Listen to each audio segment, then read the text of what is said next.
SABC News podcasts, breaking news, entertainment, and more. First Take SA, update at noon, and the Weekend View on SAFM. Find us wherever you listen to your podcasts. SABCnews.com, keeping you informed.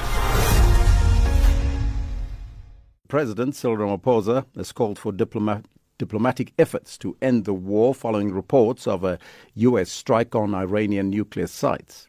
Meanwhile, the South African Jewish Board of Deputies has criticized the Department of International Relations, DIRCO, for insufficient support for citizens in Israel.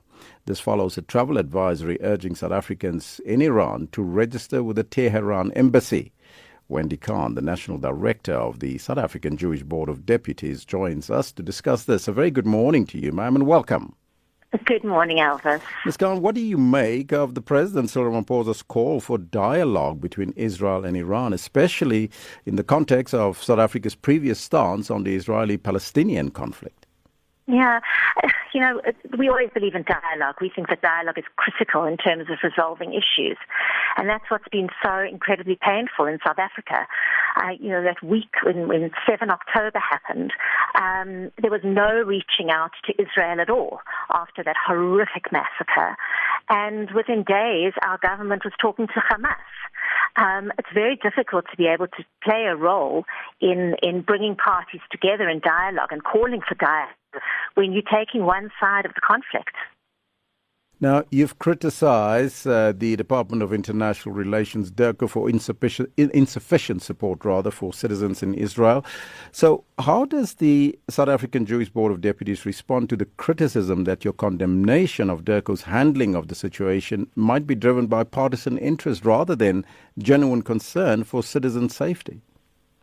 Yeah, that's the issue. International relations is one thing, but looking after citizens is another.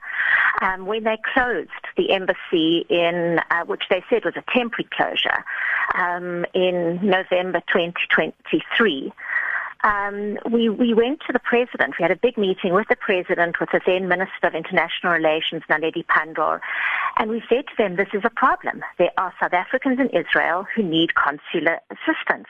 I mean, at the time, I remember there was a young baby who desperately needed medical attention, but couldn't come home to South Africa because he couldn't get a birth certificate and passport, and it took weeks and weeks and weeks till we could resolve that.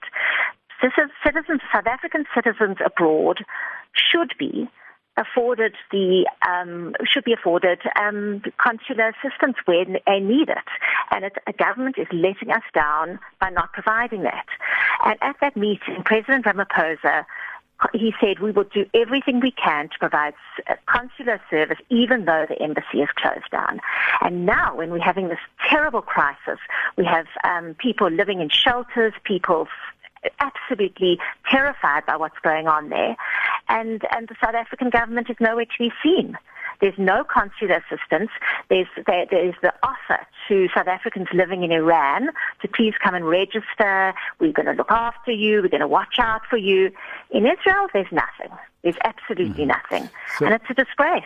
Yeah. So given the escalating tensions now between Israel and Iran, what measures is the board taking to ensure the safety and the well-being of South African citizens in the region?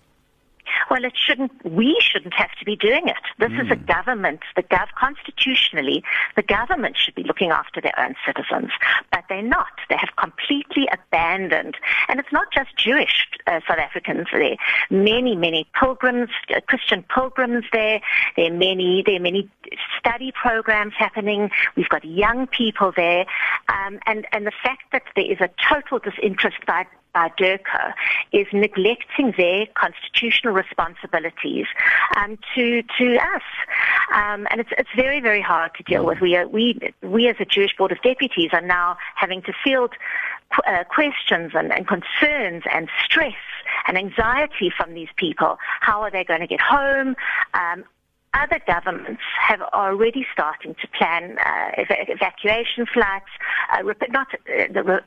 some form of repatriation flights for as soon as the skies open again there. South African government, we haven't heard a peep from. Can you perhaps maybe elaborate further on the specific challenges that South Africans in Israel are facing currently, and how the board is working to address those issues in the absence of direct government support that you've mentioned? So the skies are closed, that anybody who's in Israel can't get out of Israel. That leaves people who were planning on going there for a 1 week. Now suddenly it's turning into 2-3 weeks. How do they support themselves? How do they?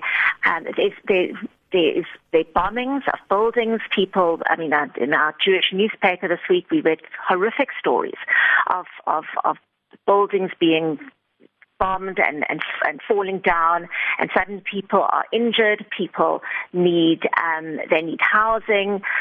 We've got situations now.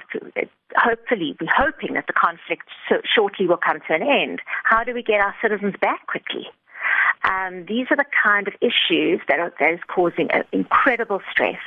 And I'm not understanding why DIRCO is so worried about the citizens in Tehran, but not worried about the citizens in Israel.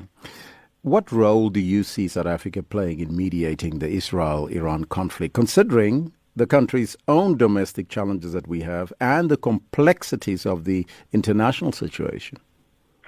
South Africa has got such relations with Iran. If they could, it's exactly what happened in the Hamas-Israel war. They've got relations with Iran.